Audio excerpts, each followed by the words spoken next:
Hello दोस्तों, राधे राधे, जय श्री श्याम। कैसे हैं आप लोग? उम्मीद करूँगी आप सभी अच्छे होंगे, खुशहाल होंगे, अपना ध्यान रख रहे होंगे और खूब मज़े में होंगे।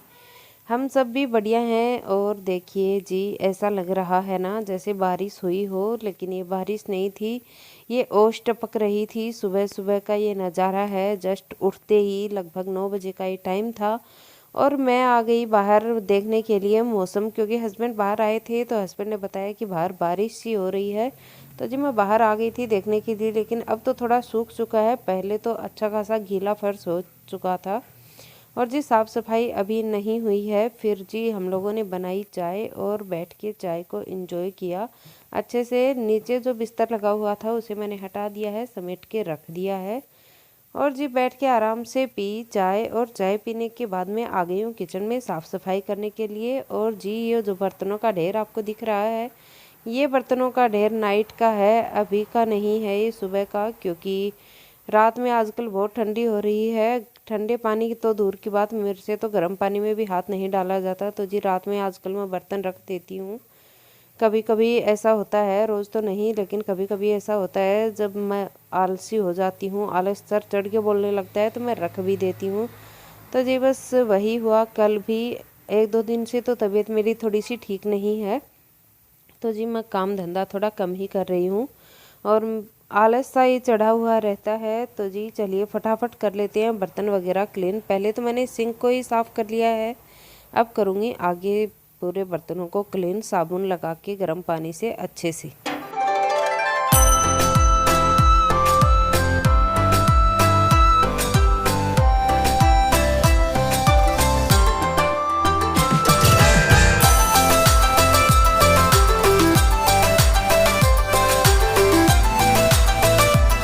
और दोस्तों सर्दी इतनी ज़्यादा तेज़ हो रही है कि क्या ही बताएं। और ये देखिए वॉशिंग मशीन कल ठीक करवाई थी ना, तो उसका ये हाल है। पता नहीं ये कौन सा टाइमर दिखा रही है, इसके सारे बटन ऑन हुए पड़े हैं। एक तो इसकी वैसे ही दुर्दशा हो रखी है, ऊपर से बटन सारे ऑन है, चल रही है नहीं चल रही है, इसका भी एक अलग ही तमाशा चला हुआ है। देखते हैं इसका भी क्या ही होता है। और इसी सब के बीच एक बार फिर से चाय बन चुकी थी। आपको गैस के ऊपर पतीला दिख रहा होगा, थोड़ी चाय भी गिरी दिख रही होगी। और सुबह से ये है मेरे किचन का हाल, एकदम बदहाल हुआ पड़ा है। वैसे गैस वगैरह तो मैंने क्लीन कर दिया था, लेकिन आजकल सर्दियों में इतनी ज़्यादा चाय बनती है ना कि गैस सुबह नाश्ते के बाद में इतनी दुर्दशा हो जाती है किचन की। एक तो छोटा किचन, ऊपर से इतनी चाय वाय के बर्तन वर्तन। खूब सर्दी हो रही है, तो जी बार बार बर्तन धुल नहीं रहे हैं। सुबह की शाम हो रही है, शाम की सुबह हो रही है, पता नहीं चल रहा आजकल तो कब दिन निकलता है, कब दोपहर होती है और कब दिन ढल भी जाता है, कब रात होती है, कब सुबह होती है। आजकल तो चारों टाइम एक साथ ही हो रहे हैं, कुछ समझ में नहीं आ रहा क्या हो रहा है। और जी इसके बाद में मैंने थोड़ा सा धो दिया है स्लेब को, और अब यहाँ पे अच्छे से साफ़ सफाई करूँगी पोछा वोछा लगा के, ताकि ये एकदम चमक जाए। उसके बाद में लंच बनाने की तैयारी करूँगी। और इस बीच जो मशीन हमारी धोखा दे रही थी, चल रही थी, दे रही थी, चल रही थी ना, इस चक्करों में एक लोट कपड़ों का धुल चुका है।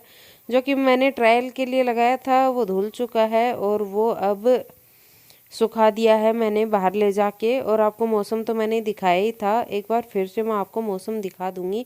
मौसम के हाल तो बड़े ही खराब हो रहे हैं आजकल। ना तो सूर्य देवता दर्शन दे रहे हैं और ना ही सूर्य देवता कहीं दिखाई ही दे रहे हैं। और धुंध है वो तो जाने का नाम ही नहीं ले रही। और इसी के साथ मैं कर रही हूँ गैस को एकदम से साफ, क्योंकि अब भगवान जी का खाना बनाने का भी वक्त हो चला था। तो जी सबसे पहले तो मैं सुबह सुबह भगवान जी को दूध दे ही चुकी हूँ, लेकिन अब उनके लिए लंच का टाइम हो चुका था, तो मैसी किचन में तो मैं खाना नहीं बना सकती। भगवान जी को भोग लगेगा तो साफ़ सुथरे किचन में, एकदम धुले हुए किचन में, और उसके बाद ही बनेगा खाना, और हम सब के लिए भी।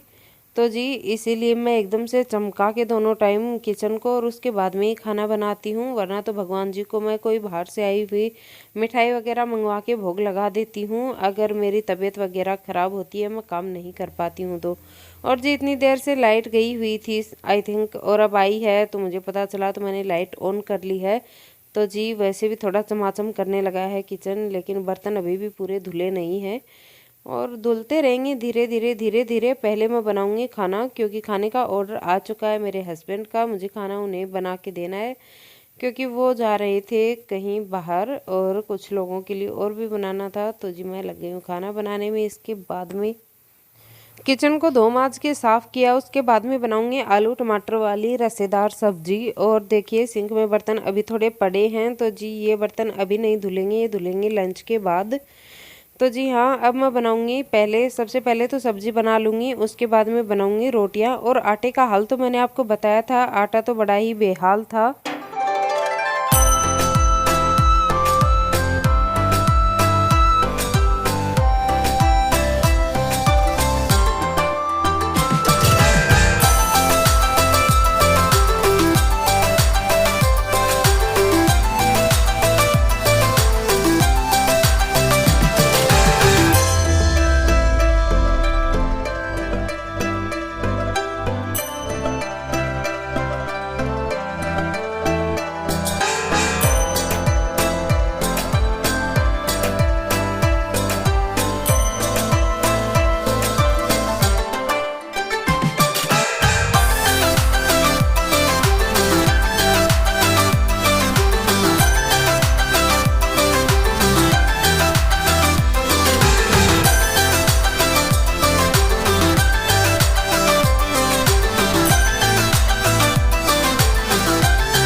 चलिए आप लोगों के साथ सब्जी की रेसिपी शेयर कर देती हूँ। तो जी आलू नए वाले हैं, धुल के छिल के फटाफट छिल जाते हैं, तो मैंने इन्हें काट लिए हैं। और उसके बाद में मैंने चढ़ाया सरसों का तेल कढ़ाई में, अच्छे से गरम कर लिया है ऑयल को। और एकदम धुआं निकलने तक गरम कर लें, कच्चा ना रहे, वरना सरसों के तेल में कड़वाहट आती है। और जिन लोगों को सरसों का तेल अच्छा लगता है, उन्हें लगता ही है हर चीज़ में खाना अच्छा। मैं सब्जी सरसों के तेल में ही बनाती हूँ। एक तो हेल्दी ऑप्शन है, और दूसरी चीज़ सरसों का तेल वैसे भी अच्छा ही होता है। और ये जो रिफाइंड ऑयल होते हैं, ये आप लोगों ने मेरी वीडियो में यूज़ करते हुए नहीं देखा होगा, क्योंकि मैं आज से 3 या 4 साल पहले इन्हें छोड़ चुकी हूँ यूज़ करना। क्या हुआ अगर बाई चांस मेरे घर में आपको ये रिफाइंड ऑयल देखने को मिल जाए, नहीं तो मैं रिफाइंड ऑयल का काम घी में ही कर लेती हूँ, नहीं तो ऐसे भी चल जाता है काम, मुझे ज़्यादा कुछ वो लगता नहीं है। और जी कुछ मसाले खाली हो रहे थे डब्बे, तो मैंने इन्हें भी भर दिया है। और साथ में मैंने कट कर लिए थे आलू, और आलू कट करके मैंने अच्छा खासा गरम करने के बाद में ऑयल में डाल दिए थे। और उसमें हल्दी और नमक डाल के मैंने इसे भुनने के लिए रख दिया है। अब मैं तेल में भूनूंगी। और जी मेरे पास थी कैंची, तो मैंने काफ़ी बार यूट्यूब वीडियोज़ में देखा है कि कैंची से मिर्ची कट कर लेते हैं, लेकिन मैंने 2 मिर्चियाँ कट तो की, लेकिन अच्छा खासा कोई फ़ायदा हुआ नहीं, शायद कैंची छोटी थी इसलिए।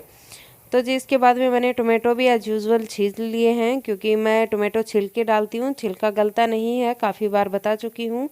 और जी पीस नहीं रही थी टमाटर, नहीं तो मैं छिलका नहीं उतारती। और जी मैंने मोटे मोटे टमाटर कट कर लिए हैं। अब इसमें मैं डालूँगी टमाटर, और फिर मैं लहसुन कूट के उसमें मैं पानी में घोल लूँगी। मैं मिर्ची, धनिया पाउडर और लाल मिर्च पाउडर, उसके बाद में वो सब मैंने डाल के थोड़ा पानी डाल के सब्जी को अच्छे से पका लिया था। पकते हुए पहले ही गई थी, बॉयल ले आई थी, और बहुत ही अच्छी स्वादिष्ट सब्जी बनी थी। फिर जी मैंने लगाया फटाफट से आटा। और जी बर्तन तो इतने हो जाते हैं, क्या ही बताऊं बर्तनों का तो। और सर्दी में जब इतने बर्तन हो जाएं तो कोई क्या ही करे। और जी मुझे बनानी थी मोटी मोटी रोटियां, तो जी 12-13 रोटियां बनानी थी। छोटे छोटे कुत्ते के बच्चे हैं हमारे घर के जस्ट पीछे सी साइड, तो जी वो भी सर्दी में 1-2 तो बेचारी मर ही गई इतनी सर्दी में। तो मैंने अपने बच्चों को बोला कि जाओ उन्हें खाना खिलाओ, तो 2-3 रोटियां तो मैंने उन्हें दे दी थी पीछे की साइड कुत्तों को खिलाने के लिए।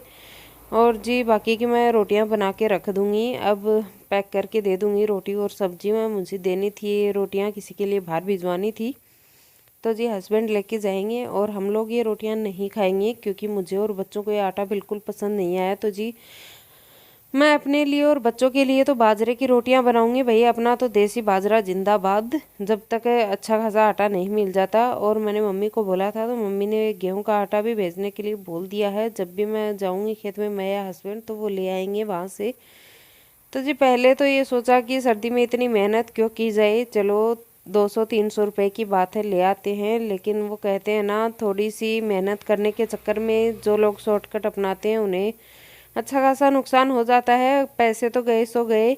अब आटा भी अच्छा नहीं आया तो ये इसे खा के कोई फ़ायदा नहीं है, फालतू में हेल्थ का नुकसान हो जाएगा और बच्चों के डाइजेशन में तो प्रॉब्लम रहती ही है। मैंने पिछले वीडियोस में आपको बताया है, प्रीवियस वीडियोस में, कि हमारी हेल्थ हर एक चीज़ को एक्सेप्ट नहीं कर पाती है, क्योंकि हम लोग ऐसे एनवायरनमेंट में रहते भी नहीं हैं, रोज़ हमारा बाहर का खाना नहीं हो पाता है, तो जी डाइजेशन में प्रॉब्लम आती है। हम लोग हेल्दी फूड खाते हैं हमेशा, घर का बना हुआ, घर के पिसे हुए गेहूं।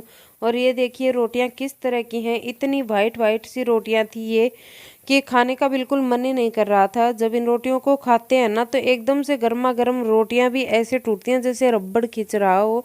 अब क्या ही करे इंसान जब ऐसी कारनामे कर ले अपनी मेहनत बचाने के चक्कर में। तो चलिए अब तो ले आए हैं तो मैं कुत्तों को रोटियां बना के खिला दूंगी, मैंने यही सोचा है। हम तो जी नहीं खा पाएंगे इस आटे की रोटियां, और पता नहीं किस टाइप का आटा था। खैर छोड़िए, जो हुआ सो हुआ। अब आगे से हजार ध्यान रखूंगी इन चीज़ों का, मैं शॉर्टकट नहीं अपनाऊंगी। आजकल तो मेरे साथ ये ट्रेजेडी हो ही रही है। कल सब्जी में हो गई थी गड़बड़, आज आटे में गड़बड़ हो गई, लेकिन क्या ही करे इंसान जब ऐसी चीज़ें हो जाती हैं। और मैं जब भी किचन में काम करती हूँ ना तो मुझे काफ़ी टाइम हो गया, शादी के बाद से मैं प्रॉपर खाना बनाते आ रही हूँ। सब्जियाँ वगैरह मैंने शादी के बाद ही बनाना सीखी हैं, लेकिन खाना बनाते बनाते अभी तक भी मैं सब कुछ सीख ही रही हूँ। ऐसा नहीं है कि मैं प्रोफेशनल कुक हूँ या मैं कोई मास्टर शेफ़ हूँ। सीख रही हूँ, गलतियाँ होती हैं उन्हें सुधारती भी हूँ। और सीखने की कहते हैं कि कोई उम्र नहीं होती, ना तो कुछ सीखने की और ना ही पढ़ने लिखने की। तो जो चीज़ अच्छी होती है उसे अपना लेती हूँ, जो गलतियाँ होती हैं उन्हें सुधार लेती हूँ, और जो चीज़ें बिगड़ जाती है उन्हें फिर से दोहराती नहीं हूँ।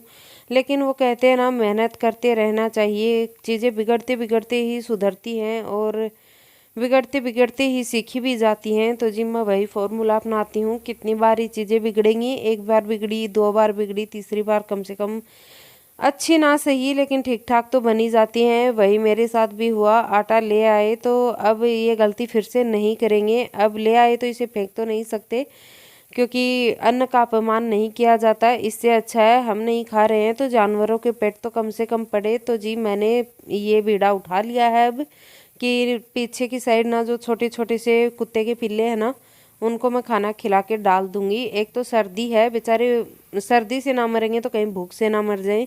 तो जी अब उन्हें मैं खाना खिला दिया करूँगी, इनकी रोटियां बना के। और मेरे बच्चे बड़े ही खुश होके खाना खिलाते हैं। उनके मन में इतनी दया है, इतनी दया है कि भाई दया का सागर भरा पड़ा है। दोनों बेटियां जब भी उन कुत्ते के बच्चों को देखती है ना, इमोशनल हो जाती हैं कि बच्चे भूखे मर रहे हैं, बच्चे सर्दी मर रहे हैं, बच्चों के लिए घर बना दो, ये कर दो, वो कर दो। अब उनको कौन ही समझाए, लेकिन वही है कि जितना हमसे हो पाता है बन पड़ता है, हमें करना चाहिए। क्योंकि ये बेजुबान जानवर हैं, बोल के नहीं बताएंगे कि इन्हें क्या तकलीफ है। एक पिल्ला तो जब हम लोग घूमने गए थे ना तब मर भी गया था, पीछे से आने के बाद में हमें पता चला। और पता नहीं क्यों इतना इमोशनल अटैच हो जाते हैं हम लोग। तो जी इसी के साथ मैंने फटाफट से थोड़ी मोटी मोटी सी रोटियां बना ली हैं और इन्हें मैं पैक करके दे दूंगी। उसके बाद में हम लोगों के लिए बनाऊंगी बाजरे की रोटी। तो जी मेरे बच्चों को भी आजकल थोड़ी पसंद आने लगी हैं बाजरे की रोटियां भी। और जी अब दिखाती हूँ आपको वॉशिंग मशीन के हाल। तो ये देखिए ये चल रही है वॉशिंग मशीन अभी तो एकदम ठीक से। मेरे हस्बैंड ने कुछ तो किया था, बोर्ड वगैरह खोला खाला करके और फिर कुछ तो ठीक किया, लेकिन इसकी दुर्दशा तो देखिए। इसका ये जो टच पैनल है इसे ठीक करवाना पड़ेगा। और ये है मेरे आजकल घर की हालत। तो ये टॉवल तो ऐसे ही अभी अभी का ही रखा हुआ है, इसे तो मैं हटा दूंगी यहाँ से। लेकिन ये चल रहा है आजकल, पूरे घर का सत्यानाश हुआ पड़ा है सर्दी में। और जी ये देखिए बाजरे की रोटियाँ फटाफट से बना लेती हूँ मैं बाजरे की रोटियाँ। और हमारी यम्मी सी सब्जी भी बनके हो गई है तैयार।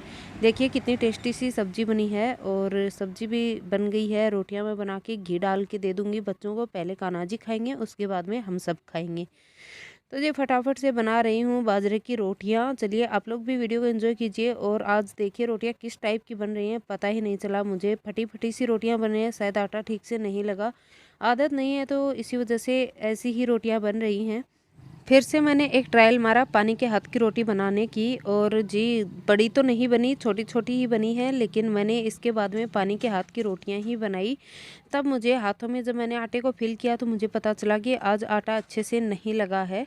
तो जी आज का आटा अच्छा नहीं लगा था, इसलिए रोटियां ऐसी बन रही थी। और ये देखिए पानी के हाथ की रोटियों की शेप अलग है और साथ ही में इसका टेस्ट भी बिल्कुल अलग अलग आया था। ये थोड़ी मोटी रोटियां बनती हैं।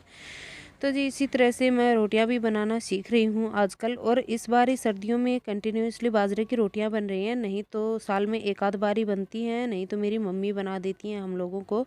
लेकिन इस बार सर्दियों की वजह से मम्मी के पास भी ज़्यादा जाना हो नहीं पाता है, बस दूध छाछ लेके फटाफट से वापस आ जाते हैं। और जी इसी के साथ करूँगी आज की इस वीडियो का एंड। छोटा सा यहीं तक था मेरा आज का वीडियो। और आपको वीडियो कैसा लगा कमेंट में ज़रूर बताइएगा। अगर आपको वीडियो पसंद आया है तो चैनल को सब्सक्राइब कीजिएगा, वीडियोस को लाइक कीजिएगा, कमेंट कीजिएगा, अपने फैमिलीज फ्रेंड्स के साथ शेयर कीजिएगा। मैं मिलूंगी आपको अपने अगले वीडियो में, तब तक के लिए आप लोग रखिए अपना ढेर सारा ख्याल। मुझे दीजिए इजाज़त। थैंक्स फॉर वॉचिंग दोस्तों, टेक केयर, बाय बाय।